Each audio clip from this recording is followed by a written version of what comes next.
మనలో చాలామంది ఇబ్బంది పడేది, చాలామంది సఫర్ అయ్యేది క్లారిటీ ఆఫ్ థాట్ లేక, చాలా కన్ఫ్యూజన్ వచ్చి.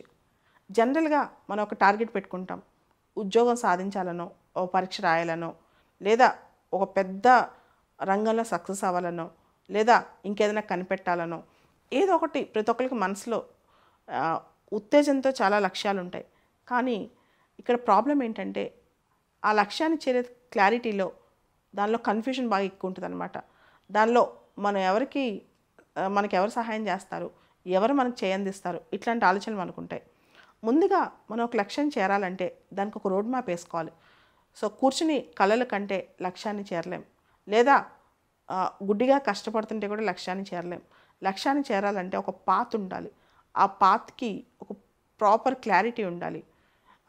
ముందు మన లక్ష్యాన్ని చేరటానికి మనకి ఎటువంటి ఎక్విప్మెంట్స్ కావాలి, దానికి మనకు సహకరించాల్సిన వనరులు ఏంటి, మనకున్న ఆర్మరీ ఏంటి, ఫస్ట్ ముందు మనల్ని మనం ఎక్విప్ చేసుకోవాలి. ఏదైనా ఒక టార్గెట్ చేయాలనుకోండి, దానికోసం ముందు మనం సమాయత్తం అవ్వాలి. ఉదాహరణకి మనం సివిల్స్ పాస్ అవ్వాలి, తెలుగు మీడియం నుంచి వచ్చాము, సీసాట్ అంటే భయము. ఆ సీసాట్లో English comprehension, general comprehension, reasoning ఉంది. దానిలో ఎంతో కొంత ముందు నేర్చుకోవడానికి కొంత టైం పెట్టి కఠోర పరిశ్రమ చేయాలి. సో అలా ముందు మనకు మనం స్కిల్స్ నేర్చుకోవాలి. ఏ రంగంలోకి వెళ్ళినా సరే దానికి కావాల్సిన స్కిల్. ఉదాహరణకి ఒక ఇంటర్వ్యూకి వెళ్తున్నప్పుడు మనం ఎలా మాట్లాడాలి, క్వశ్చన్స్ ఎలా ఉంటాయి, ఒకవేళ ఆన్సర్ రాకపోతే మనం ఏ విధంగా సమాధానం డిప్లొమాటిక్గా చెప్పాలి, ఇంటర్వ్యూలో మన బిహేవియర్ ఎలా ఉండాలి, ముందు దానికి మనం సన్నద్ధత అవ్వాలి. సో లక్ష్యం ఉండగానే సరిపోదు, దానికోసం పక్కా ప్రణాళిక, పక్కా ప్లాన్, దానికోసం మనం టైం ఎలా పెడుతున్నాం, దానికి ఎటువంటి ప్రణాళికలో మనం టెక్నిక్స్ ఎలా నేర్చుకున్నాం, ఇవన్నీ చాలా ఇంపార్టెంట్.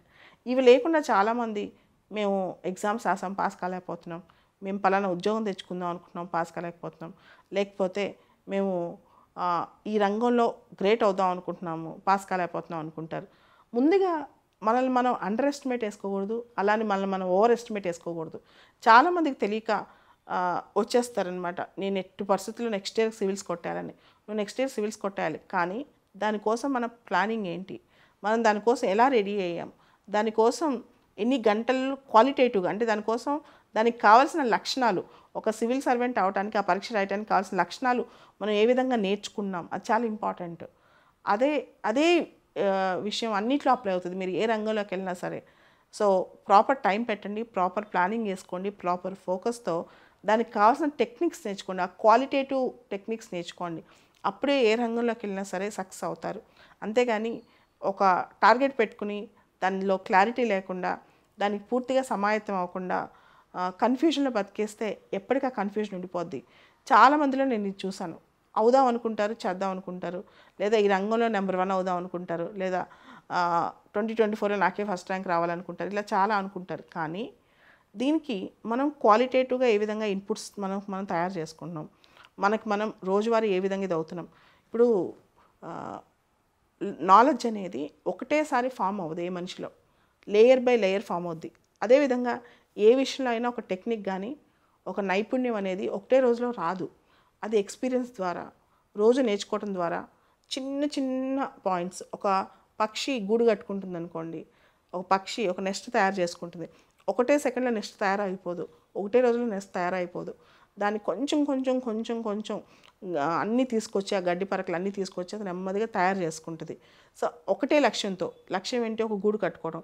కానీ ఆ పక్షి దానికోసం ఎంత శ్రమించుద్ది, ఎంత ప్లాన్ చేసుకుంటుంది, ఎక్కడెక్కడి నుంచి కలెక్ట్ వచ్చుంటుంది.